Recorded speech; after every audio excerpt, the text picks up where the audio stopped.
Assalamualaikum warahmatullahi wabarakatuh. Perkenalkan, nama saya Salma Zakia. Di sini saya akan mereview pertemuan kelima hukum pidana lanjutan yang telah disampaikan oleh Profesor Dr. Hajah Heni Nuraini SHMH dan Dr. Muhammad Rendi Aridayandi SHMH.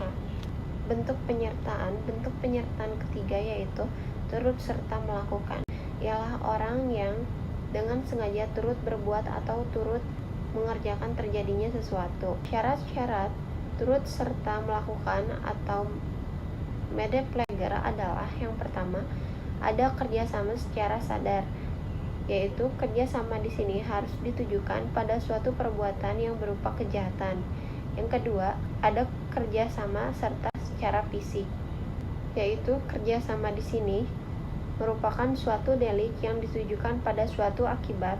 Bentuk penyertaan keempat, penganjur, yaitu orang yang menggerakkan orang lain untuk melakukan suatu tindak pidana dengan sarana-sarana yang telah ditentukan oleh undang-undang. Jadi antara penganjur dengan menyuruh melakukan hampir sama, yaitu adanya usaha untuk menggerakkan orang lain sebagai pelaku material.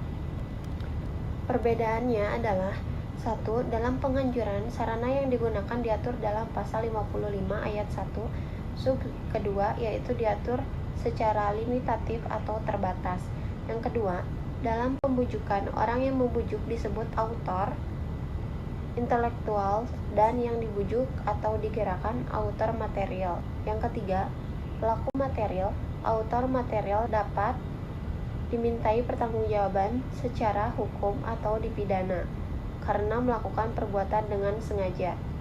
Dalam menyuruh melakukan, yang pertama, sarana untuk menggerakkan tidak ditentukan atau tidak terbatas atau tidak limitatif. Yang kedua, dalam menyuruh melakukan, orang yang menyuruh disebut manus domina, sedangkan orang yang disuruh adalah manus ministra.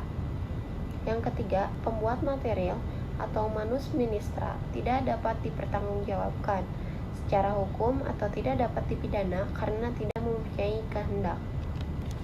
Syarat-syarat pemidanaan bagi penganjur atau penggerak: ada kesengajaan untuk menggerakkan orang lain untuk melakukan perbuatan yang dilarang, lalu menggerakkan atau menganjurkan dengan daya upaya sesama sarana-sarana yang dalam pasal 55 ayat 1 sub 2, dan pembuat material tersebut dapat dipertanggungjawabkan secara hukum atau dapat dipidana.